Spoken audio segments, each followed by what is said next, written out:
Welcome to Dead Serious, a show about short horror stories worthy of discussion. I'm Dead Pallet, and my hips do not lie. Today we're going to be taking a look at RPC-719. This bad boy is a gamma yellow, so he's hard to contain, and yellow, so he's a little bit dangerous, but he's avoidable. He's labeled Babel's Builders. So you see this individual in the thumbnail. I'm presuming there are a number of them because it's Babel's Builders, so it's multiple. Let's see what this, creepy monster design has in store for us. If there's going to be more substance than just the cool visual, because the visual is pretty based in red-pilled. Registered phenomena code 719, object class, gamma yellow, hazard types. He's a grouped hazard, sentient hazard, animated. Containment protocols. Due to the nature of RPC-719, it is impossible to contain any instance by orthodox means. As of sometime in 2019, Arctic Region 17, AR-17, banned. That's an assault rifle. We're not allowed to have those in America. Not in my America. Is to be regarded as contained for RPC-719. See addendum 719-1 for a list of containment efforts. Okay, so we have an addendum here. Attempt 1. A CSD bunker house was created and then partially destroyed. When an instance appeared, a specifically constructed lead containment box was lowered over it. Okay, so CSD personnel, which are disposable boys from what I understand, just, criminals, whatever, were used as bait is what I'm guessing. Lead box lowered over it. The instance tore through the box immediately, finished repairs of the bunker house, and then proceeded to bend the lead box back into shape, reconnecting the tears with frost. Oh shit, is this literally, okay, you're May from Overwatch, that's cool.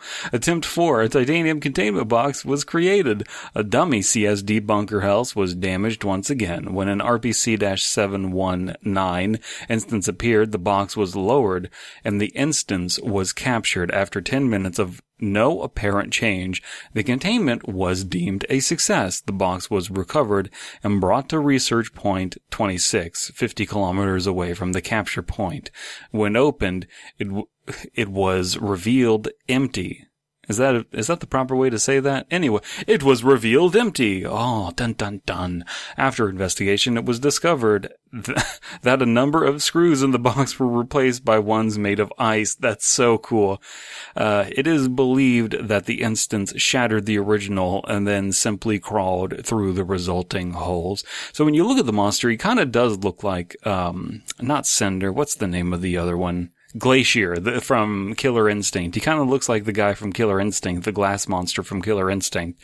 I think that might be part of the inspiration here. But I love that he just loves building. You're out here, Republicans, Democrats, I'm just out here building. Attempt 8, an improved containment box was made and CSD bunker house damaged again.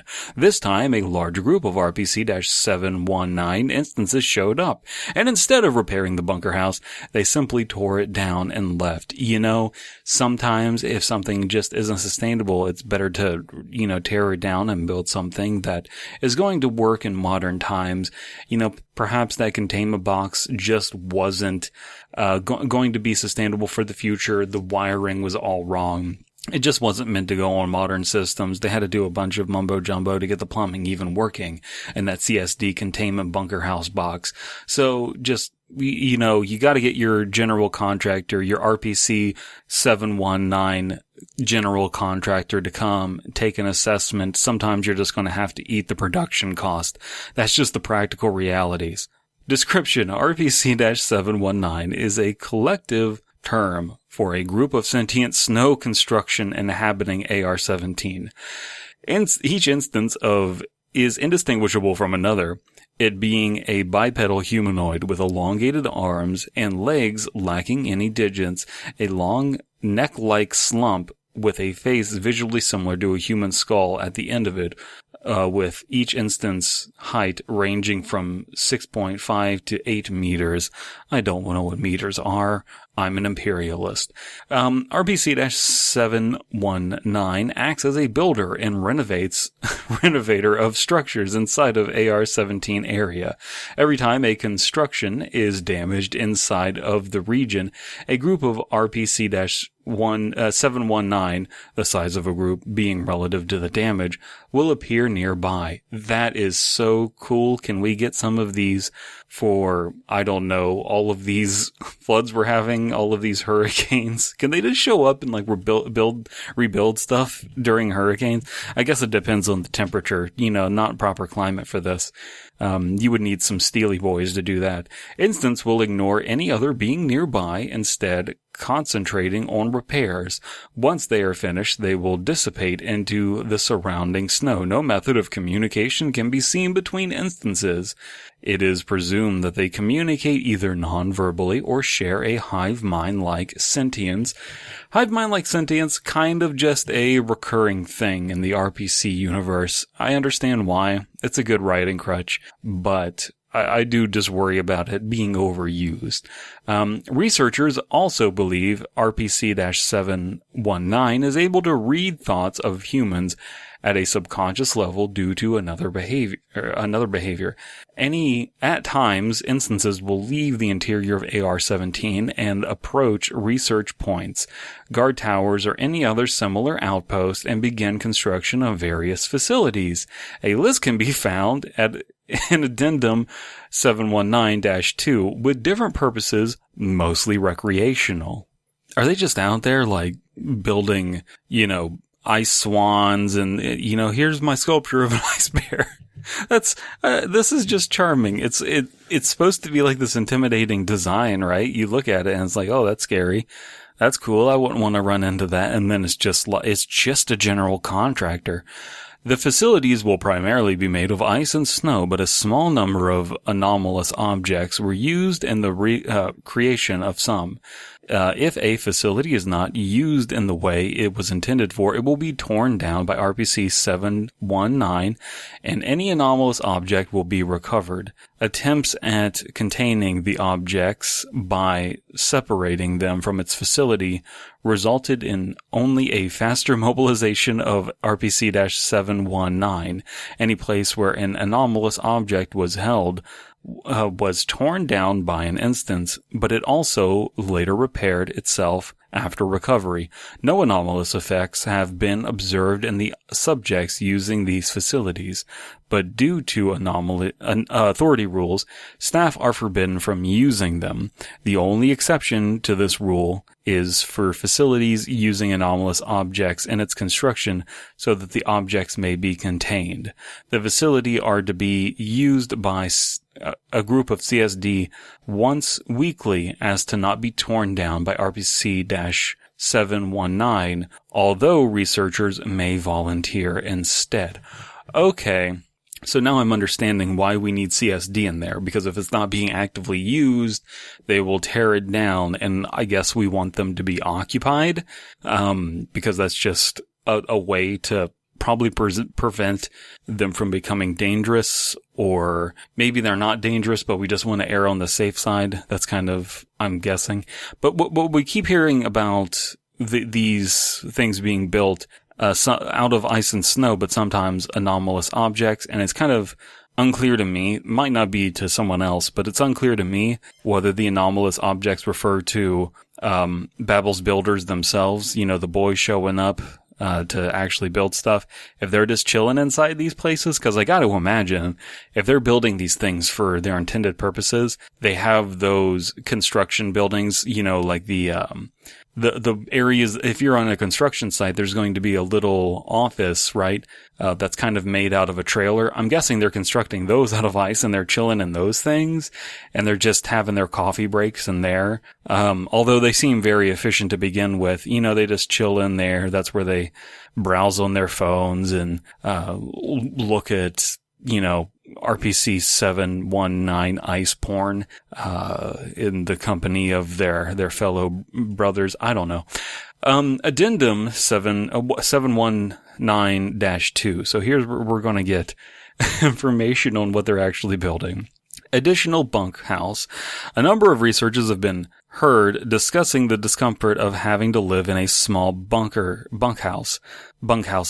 The resulting facility had more space than a standard one, with simple beds and ice pillars next to each with a globe that would start emanating light after being touched. Okay. Torn down after a week and 5 days after a number of globes were taken out of their spots for research. All right, so that's a very alien kind of idea.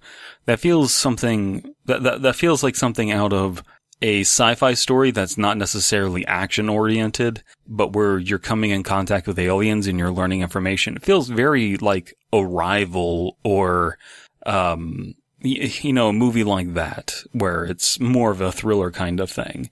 The idea of there just being little globes and then you touch them and then they emanate light. These dudes are literally just like providing you anomalous night lights. That's pretty cool. And the idea that like they're taken away for research and they're just like, dude, we built that for you to just chill in there. Why are you not, taking advantage of our, hospitality? I like that. Facility 719-7. Small house for visiting senior researcher. After about a day before senior researcher Snow came to Outpost 6. The name of the researcher is Snow? I don't like that. Inform. Gonna research these RPCs. I'm sorry, I couldn't think of an Informer joke. Fuck you, it's not getting edited out. A number of instances will appear at the outpost, and construction began. The result was a small one-story house with no visible entrance. After the arrival of researcher Snow, he was informed of the facility and decided to investigate it himself. When approaching the house, a door-like hole opened in the wall, creating an entrance. After Snow entered, the portal closed. This caused a panic, and an attempt to destroy part of the house was being mobilized. Then Snow came out. He explained the house seemed to have been made to comfortably host anyone who entered it. It included a living room, bedroom, bathroom, and hot water created through unknown means, and even a room which resembled a laboratory. The facility was torn down after an hour of senior research Snow's departure. So that was constructed for him. That's really cool. They just kind of like, they kept their ear to the ground. They knew that he was showing up. They like Snow. So, they just did that for him.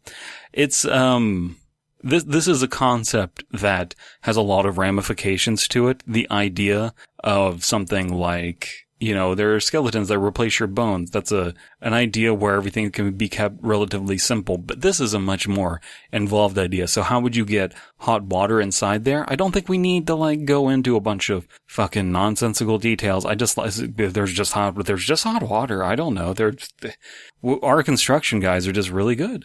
Facility 719-48. Garage-like facility, purpose unknown. It was encountered in the first level of AR-17 in the process of being torn down by an instance of RPC-719. No distinguishable features were seen except for a structure on the roof resembling an ice cream cone. So it's not an ice cream truck, but an ice cream garage? I don't know. Facility 719-54.